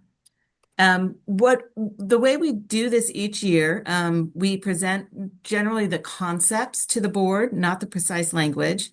And upon approval by the board of these legislative priorities, then staff is tasked to continue to develop the proposals, to conduct additional research, and to begin communications with key stakeholders, or continue communications with key stakeholders, as the case may be, to determine how to best pursue these proposals during the current legislative session. The 11 recommended proposals fall into the following categories: 7 that are public and consumer protection, 1 in the area of regulation, 1 on the confidentiality of personal information for at-risk OCTC staff, and then 2 technical and clarifying amendments. The staff report that you have before you describes each of the proposals. So before I go on, I wanted to stop here for a second and ask if you want me to go through all of the proposals, or perhaps just address any of the proposals for which you have questions. At the end, I do want to just highlight for you a few pieces of legislation that have been introduced that directly impact the state bar by name. So if I'm going to follow your guidance on how you'd like me to proceed with regard to the 11 proposals mentioned in the staff report.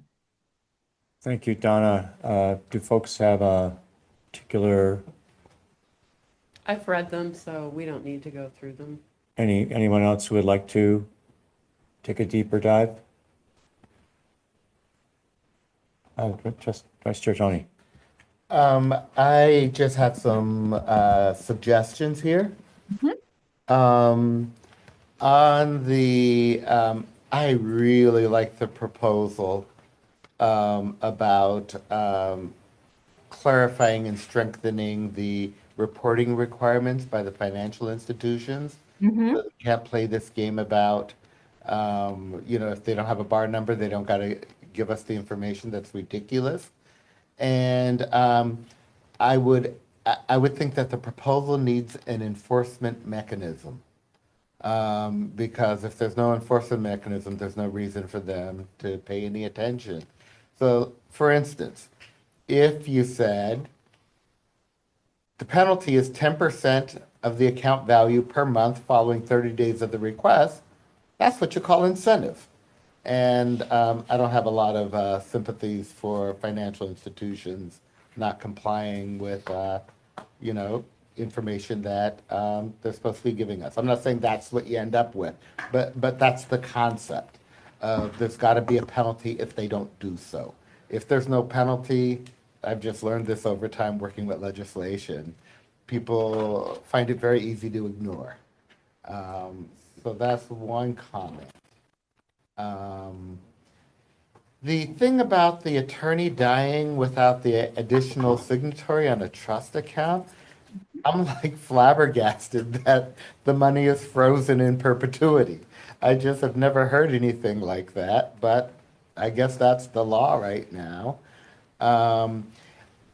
It's important to me for the proposal to establish an administrative fee for the state bar to procure the funds, distribute to clients, and eventually to other programs, because it's new work that the state bar has not done before. And anytime there is new work, there needs to be a funding stream. So even though we're proposing new authority and new work, we got to figure out how to fund it. And I think there needs to be an admin fee that maybe is a portion of what is administered. To me, that's very important. My only other, just so I say them all at once, my only other comment is I would like us to come up with a proposal for increase of the fee this year. That needs to be part of our legislative priorities and package, and we need to start building a case for that.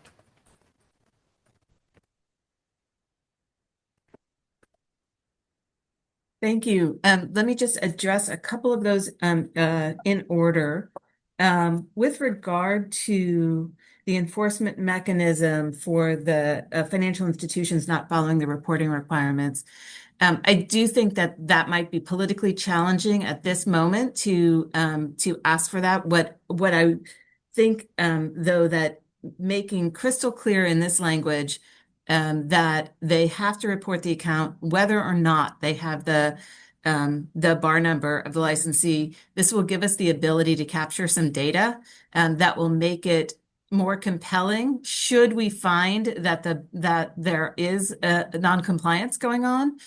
It'll make it a lot more compelling for us to be able to achieve an enforcement mechanism, but we're certainly certainly happy to include this concept as part of the discussions with legislative staff and see what kind of traction that it gets. With regard to the deceased attorney trust accounts and the administrative fee for the additional work, we totally agree that this is new work that we would be doing. Laura and I have discussed this at length. And one of the things that we would note is that there is currently a fairly healthy reserve balance in the client security fund. We do anticipate that this work is largely is going to be heaviest right now to deal with this backlog, right? We've got about $5.9 million that we have identified in trust accounts of deceased attorneys. Some of these attorneys have been deceased for over 20 years. Once we clear this out, we expect that the work will be fairly minimal on an ongoing basis. And so in light of the fact that there is a healthy reserve balance in the client security fund, we felt like this was something that we could absorb using just a very small portion, frankly, of that reserve balance and leaving most of it intact. And then when we see what the ongoing work is, if it does in fact require additional staffing, then that we would build that in on a going forward basis. Okay.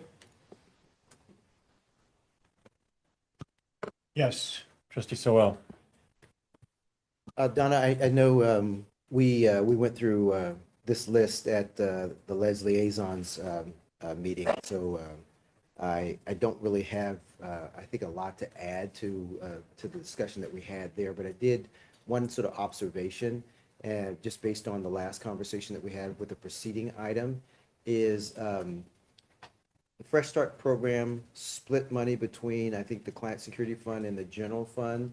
I think it's the second proposal that deals with funding that we might get from client accounts.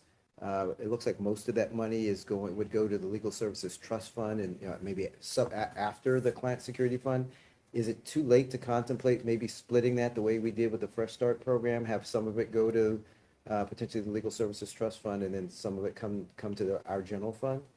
No, so the thought about where that money would go after the clients are given a period of time, say 5 years, to come forward and to claim that money, the thought of where that would go really is in its early stages of discussion.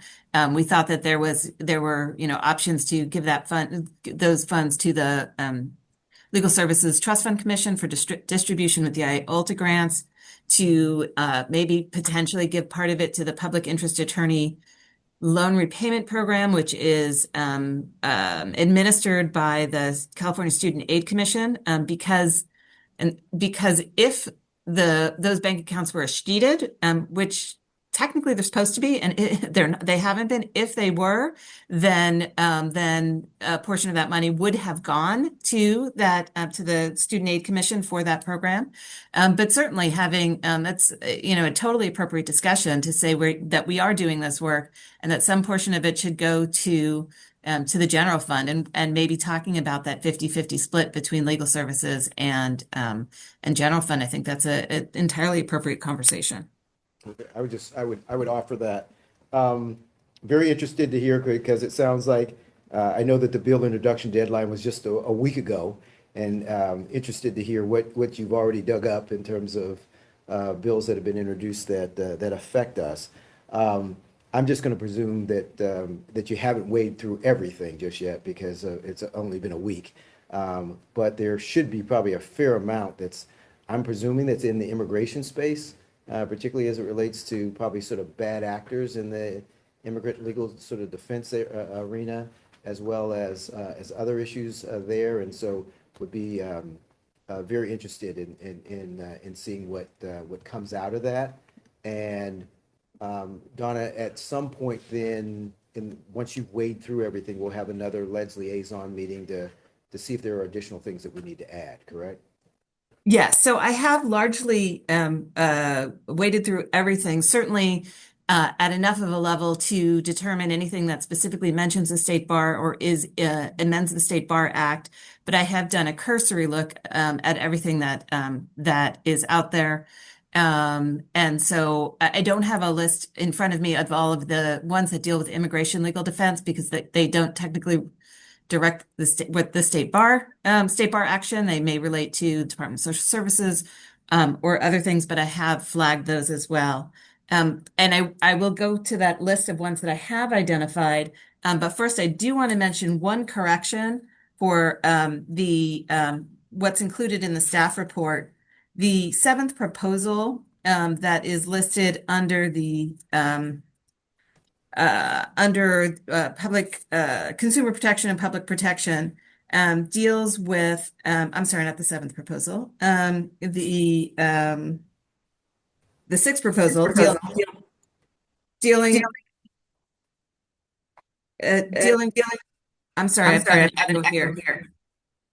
Are you all hearing the echo? No. No. Okay. The sixth proposal is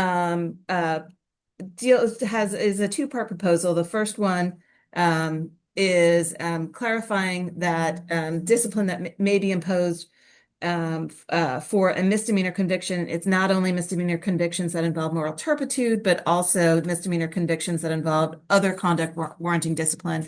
That's just an implementation of case law and current policy, and just putting that into statute.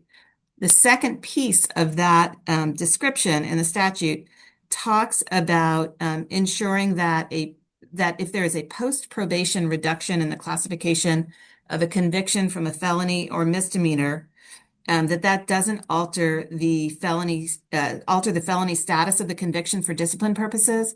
In the write-up, it talks about that this would be for a discipline that followed a nolo contendere plea or a guilty plea. As I was actually putting my notes together for this, I thought, well, why is it limited in that instance? And I've confirmed with George Cardona that it should be, although it rarely comes up in other instances, the amendment that we are seeking there should apply whenever there is either a guilty plea or a guilty finding. And so that would be the one correction that I would make here. So that proposal is just slightly broader than is indicated in the staff write-up. Before I go on to mention the other bills of particular interest to the State Bar, I wanted to see if there were other questions. Trustee Gore, did you have? Well, Donna, I was going to ask about a couple of bills, so I'll let her run through the bills that you're lifting up, because you're probably going to hit on the ones that I noticed, particularly State Bar. Okay, so then there are two pieces of legislation on the bar exam side of the ledger. One is Assembly Bill 2109 by Assemblymember Dixon, which would require the State Bar, beginning January of 2029, to administer the next-gen uniform bar exam. You'll recall that part of the risk-benefit analysis that we are providing, that we're developing, and that will be coming back to the board in final form in May, but in draft form in March. Part of that, we are incorporating in that risk-benefit analysis that's required by rule of court, a report that is required by statute that was enacted last year, which required us to take a look at whether it would be more efficient and lower cost to implement a uniform bar exam. This bill would frankly take effect before that statutory reporting requirement is due. And so the legislature is sort of, or certainly one member of the legislature is just being clear about their perspective on what on what direction the board and the court should ultimately go in, making a stated preference that beginning January 1, 2029, that the State Bar would be administering the next gen UBE. Certainly, there will be some discussions about whether the legislature, whether it's in their purview to make that direction, or if that really is, as has been discussed in the past, really a decision for the Supreme Court and only the Supreme Court to make. The second piece of legislation dealing with the bar exam is Assembly Bill 1651, also by Assemblymember Dixon, and this has to do with the requiring the State Bar to disclose the use of artificial intelligence, either in drafting of questions, drafting of study materials. This would be anything that we put together ourselves, or anything that we are putting on any resources that we are linking to on our website. for study materials, anything that we are endorsing, distributing, or putting on our website, whether or not we have created it. We'll certainly have some conversations with Assemblywoman Dixon's staff, just trying to understand some of the implications of this and the extent to which if this is not something that we have developed or that we have contracted with somebody to develop, the extent to which we have the information about whether or not there is artificial intelligence that was used in the preparation, because our obligation is to disclose it, and certainly we don't want to be in a position to disclose something that we don't have enough information to know about. So we'll be looking into that. And then Assembly Bill 2497, now going into the OCTC sphere, Assembly Bill 2497 is just a spot bill at this point.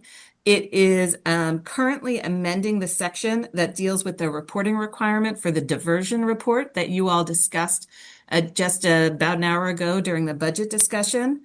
It's just a spot bill, so it is unclear if the intention at this point is to deal with that diversion section or the diversion report or something else with state bar fees.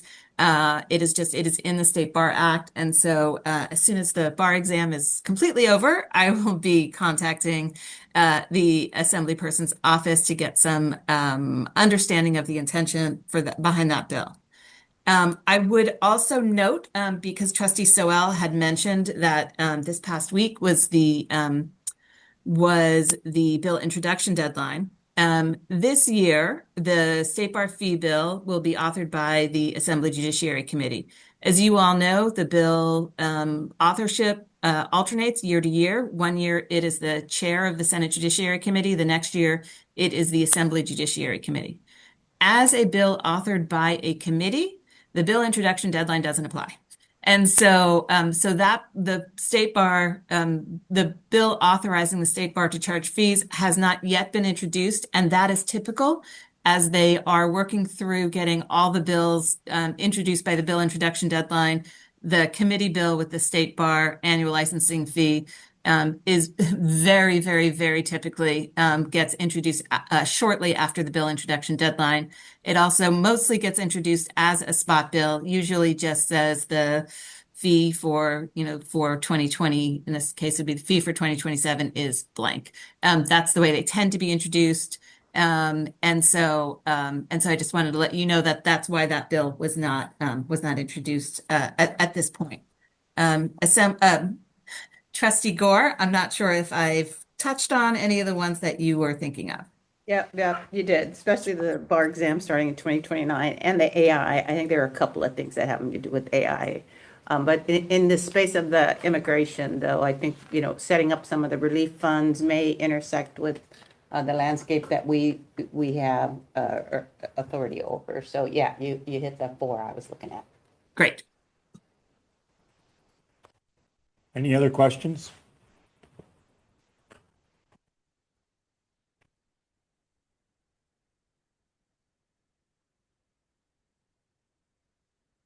If not, do we want to put up a resolution?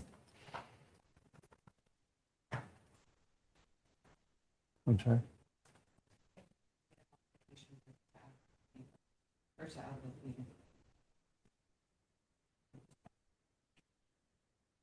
Yeah, I'm just trying to think of the name of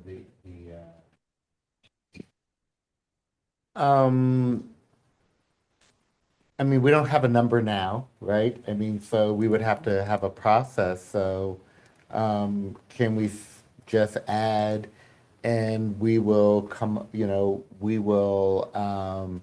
include an increase in the request an increase in the licensing fee, the amount to be determined later, something like that. I don't know.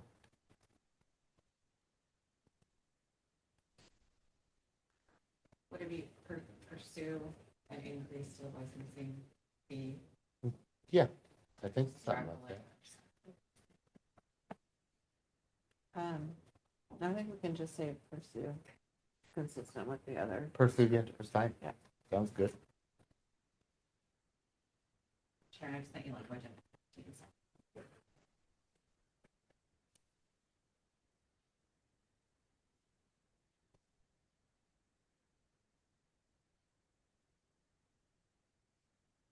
That's good.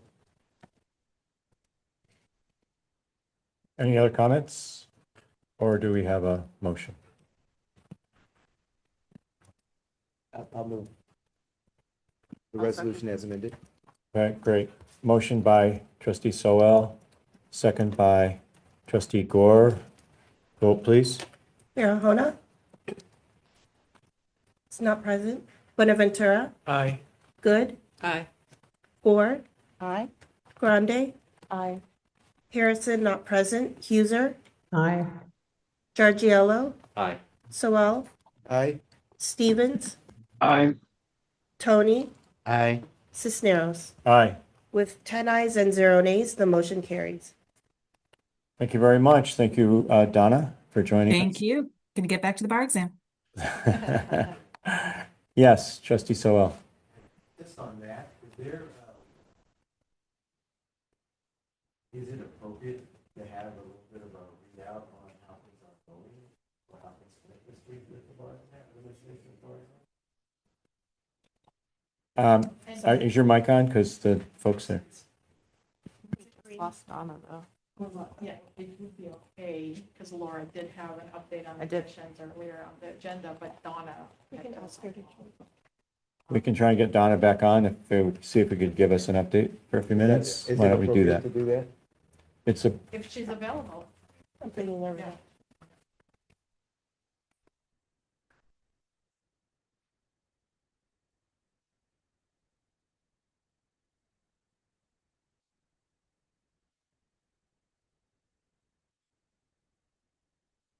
maybe just call.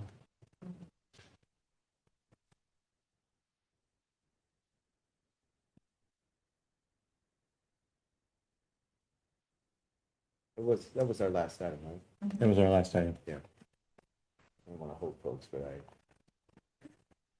We're not doing too bad on timing.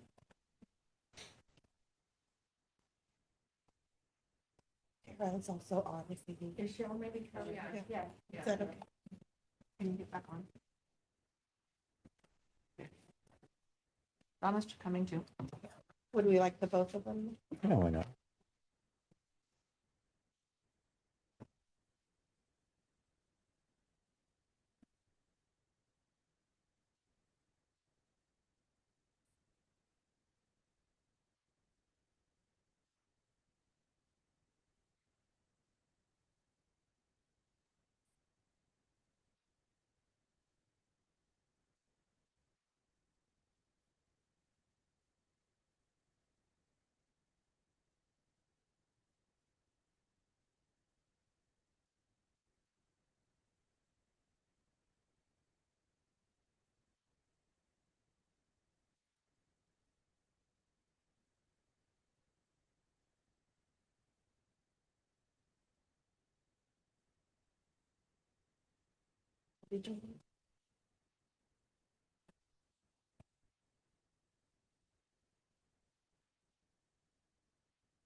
Hi, Donna. Thanks for joining us again. Of course.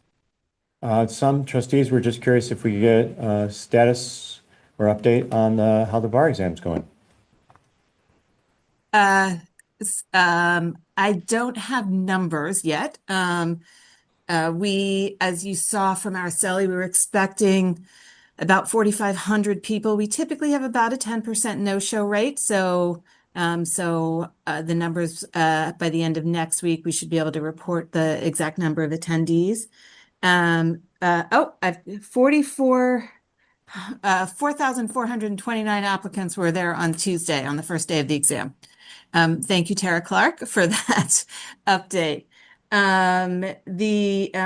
We've had some minor incidents that I'm aware of. We had one applicant who went on a lunch break, as he was permitted to do, got on his scooter and was hit by a car. Was taken to a hospital, broke a leg. And so came back, missed the afternoon session of the essays and the performance test, came back the next day and took his MBEs, and we brought him over to to one of the TA sites on Thursday so he could finish the afternoon session of his essays and performance test. Because we were still testing that with those with testing accommodations. As I told him, he will have a great story to tell when he gets his passing results, because that's a heck of a lot of dedication, I have to say. I'm not quite sure when he was released from the hospital, as a matter of fact, if it was the morning that he came for the test. But overall, everything's been smooth. I have not heard of any major incidents. We have had what I think will end up being a fairly high, or it feels like a fairly high proctor no-show rate. At least at some of the sites, it feels like that rate has been fairly high, and we've had to, and Tara may have mentioned this to you all during the discussion of the contracts item the other day, but we had to get some last minute temps in order to be able to fulfill the proctoring requirements. But overall, a very smooth exam. And I'd just like to add that I had the chance to visit the site here in San Francisco, Golden Gate University. I tried not to stay too long and then take up too many resources, but I got a chance to walk around. It's a site that is entirely dedicated to folks requiring accommodations, and everyone was orderly and happy, it seemed. All the proctors and staff were doing a great job. So thank you for helping arrange that. Yes, thank you for that report. I'll make sure to let staff know. Any other questions? Thank you for the update, Donna. We might finally now be able to let you go. No problem. Thank you all. And with that, we've completed our agenda for this meeting. I believe we can end the meeting. Thanks all very much, everyone, here and virtually. Good to see you guys.